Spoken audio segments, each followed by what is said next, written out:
Well, a very good morning to you once again. Let's turn our attention to the story now. The new Black Industrialist Policy will be released soon. Underpinning it is the need to promote a broader-based industrialisation path that is characterised by deeper levels of participation in the mainstream industrial economy by historically disadvantaged economic citizens. Now, there is also provision for the Black Industrialist Scheme, which is the framework on which the policy will be implemented. To explain this more in detail for us is the Deputy Minister in the Department of Trade and Industry, Mr. Masina. It's a huge pleasure to have you with us. A very good morning and welcome. Thank you. Good morning. So are we young at Davos?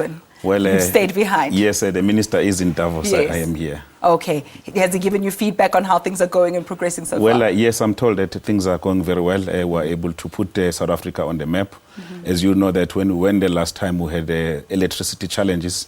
Now that we have been able to resolve that as part of the government plan to improve our efficiencies to promote our economic development. And work continues here at home as well, I believe. Yes. Okay, speak to us now about the policy that we're discussing today. Its approval, as you have mentioned to me off air, was in November. Speak to me about the developments from November to date. Yes, thank you very much. We're excited as a Department of Trade and Industry to announce that since the approval of the policy, we have been working very hard. We today are launching the Black Industrialist Incentive Scheme, which basically is a groundbreaking initiative from the department to try and ensure that as people come to participate in the program, there is also grants from government to augment and support the initiative. You will know that we already have agreements with a number of developmental financial institutions, including the IDC that has pledged 23 billion, the Land Bank 3 billion, DBSA 2 billion, and a host of other institutions, including the provincial agencies of government, where we're now using this as an anchor policy to drive industrialization in South Africa. We're very much excited, and we're looking forward to have a credible industrialists who will participate and ensure that they benefit from this work of government. It sounds very good and very impressive, but the question is, how will ordinary citizens be able to access that information and that assistance as well? Perhaps someone is at home and they're thinking, listen, I'd like to start a factory, I'd like to do A, B, and C, but how do I get help and where do I go? What's the first step? Well, we have released the policy now on our website, and we'll be doing roadshows throughout South Africa, working with provincial governments.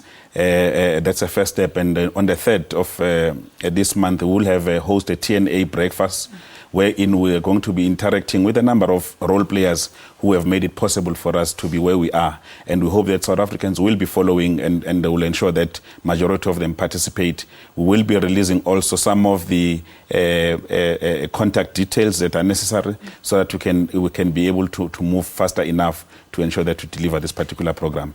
Because we are aware that many South Africans are waiting for this. Since we've announced 2 years ago, we have done a lot of work, as I said, that DFIs are now on board. We now are concluding with the SOEs of government to ensure that access to market is also realized. And I can assure you that we are quite advanced, and we should be able to announce on the 3rd of February what sort of agreements are in place now with the SOEs to ensure that those that are getting money from the state, they also were able to link them with the market opportunity, as it were. Any particular sectors that you're focusing on?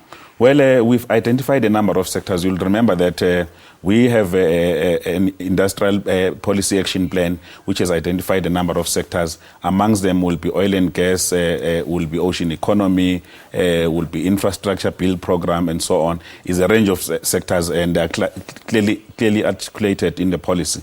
And I think that in the main, we're really focusing now in the productive side of the economy, and we want more people to get involved in opening factories that are producing goods and services in South Africa. Yeah, manufacturing is a key sector in South Africa, and one that needs a big boost, I'd imagine. We're large consumers, but very poor when it comes to manufacturing. How are you going to change that psyche around, especially with young people? When they're done with school, we want employment, we want different things, we want to be entrepreneurs, all sorts of sectors, but manufacturing is still something that's a bit of a sticking point. How do we change the psyche? Well, that is why we've created programs like this Black Industrialist incentive scheme because, for instance, on average, an entrepreneur who's actively involved will get between 30 or 50% of the initial investment.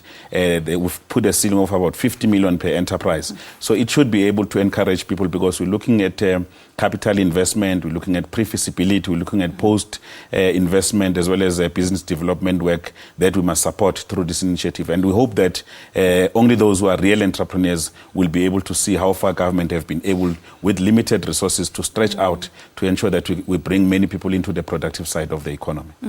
Speak to us very briefly now about in general, your overview and outlook of the economy in South Africa. We're talking jobs now, we're talking about equality, we're talking about transformation, the whole works, because it's very sluggish now, and the media perhaps is pushing that agenda that it's not looking too good. As a department, how do you see it? Look, we're not sitting back. These are international phenomena. As you've said when you started, that the president is leading a delegation to Davos, to the World Economic Forum, because continuously we continue to engage. We have been able to put strategies in place here in South Africa, and hence not all of us are in Davos, to try and ensure that we do basic things that will be appreciated by some of those that must bring investment into South Africa. And I'm confident that the kind of work that we are putting in place, including the 9-point plan of government, we are beginning to turn around our economy, and I think we must be optimistic as South Africans. Let's leave it there, and thank you so much for that promise that you will bring us the relevant contact details regarding the policy in due course. We will await those, and we will also be having that New Age and SABC breakfast briefing that will bring us further information, so do stay tuned for all that and more in just a moment. What is the time? It is